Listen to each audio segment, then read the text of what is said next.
Lagayin po natin muna siya. Lagyan natin siya ng paminta.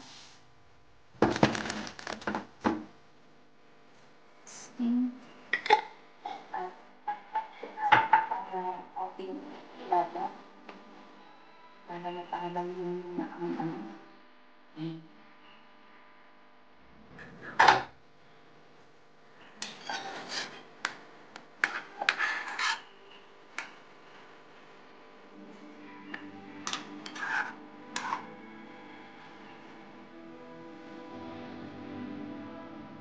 A few moments later. So, ayan. Ito na. Hagin po natin. Namasang okay lang ako. Tataway din. Ayan. Ayan. So, ayan na po. At nahiwa ko na po ang pata. Ito po ang ating tomato paste at pineapple juice.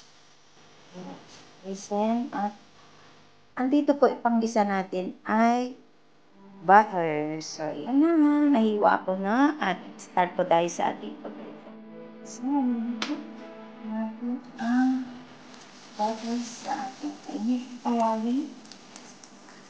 At lagyan natin ang ating bawang.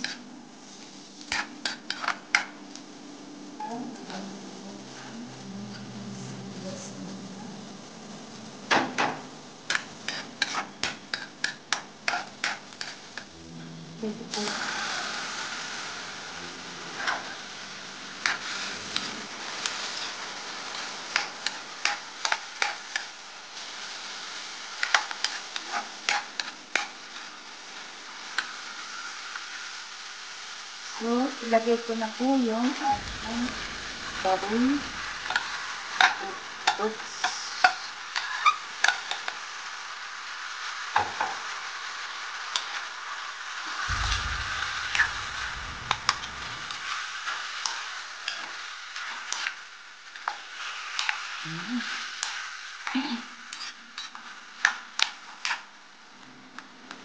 At ilagay na po natin ang ating tomato paste.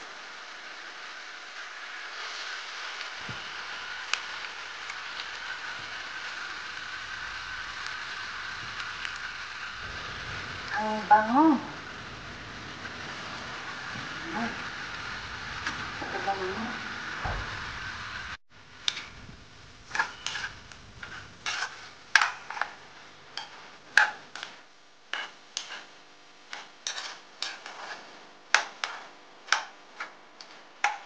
So, yan na po. Lagyan po natin siya ng tubig na para sa sabaw. Kung meron kayong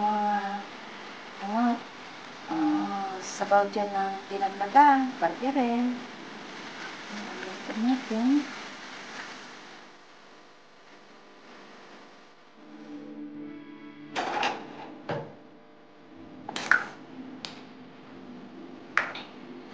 Itong dilog lang na paminta, kunti lang. At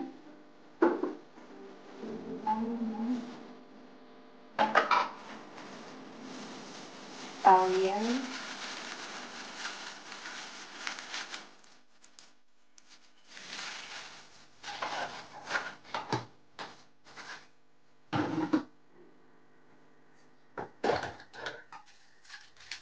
Kunting magic sarap.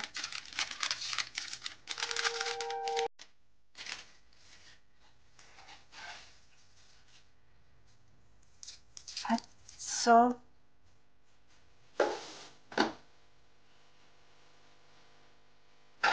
Haluin ko po at takpan.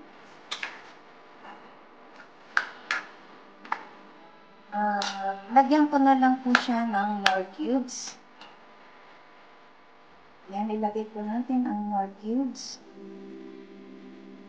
At takpan ko po siya. At yun naman po ay yun natin yung ating carrots at patatas.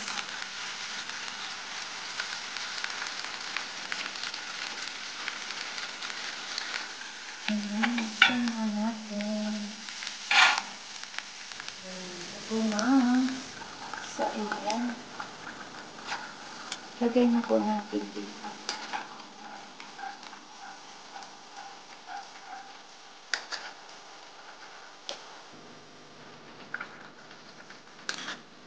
Para maghalo yung mas maganda kasi niluluto.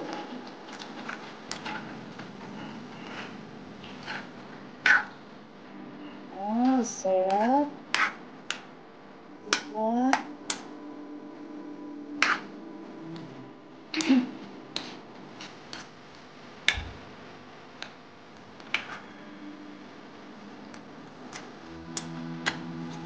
Oh, ang sarap. So, yan. Ilagay ko po dito ating pineapple juice.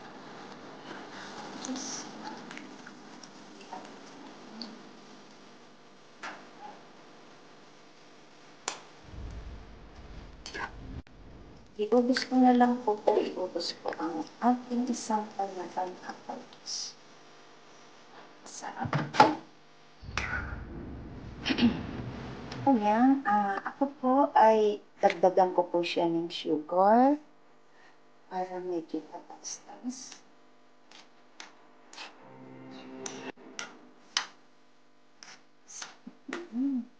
At lutuin natin. Carrots pa para mas malambot at ating tatas. So, yung takpan po ulit natin para maluto. Lagay po natin ang raisin sa ilagay po natin to. Ubus na nga lang siya. Okay.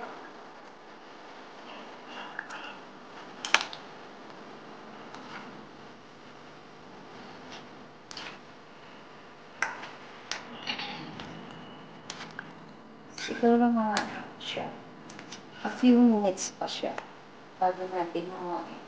So, kasi malambot talaga siya yung ating carrots and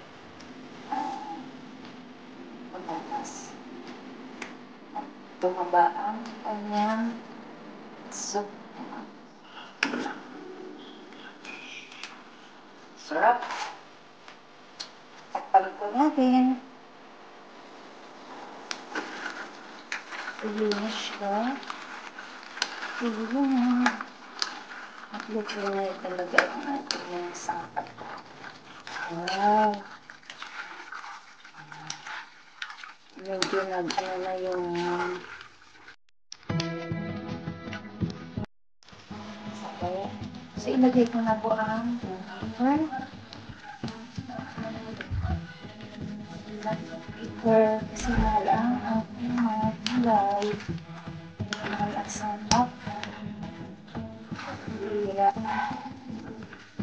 Ayan. So, pwede na natin ito samuhin. Check po natin.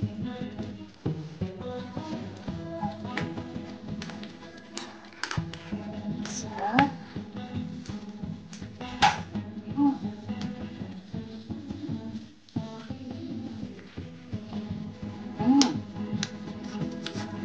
Sarap, promise. Isa na namang masarap na luto. For tonight. Ayan, ilagay na po natin sa ating serving bowl. So, yan na po ang ating niluto na pata. Yan, talaga naman ang sarap. Kalimut po siyang luto. Sundan niyo lang po ang ingredients. Ibaba ko po dyan sa baba. Ilagay ko sa aking description ang ingredients at sundan niyo lang ang aking pagluluto. Sobrang sarap. Ayan. Isa na naman masarap na luto ng ating pork pata with pineapple juice. Ayan. Thank you so much po sa inyong lahat at big love shout out. This is Loris Kitchen. Thank you so much. At sa hindi pa po nakasubscribe ng aking channel, please subscribe and hit the bell button para lagi kayong updated sa aking parating na lulutuin. Thank you and big love shout out sa inyo lahat yan. Bye-bye and see you in my next vlog. Bye! Kain na po tayo.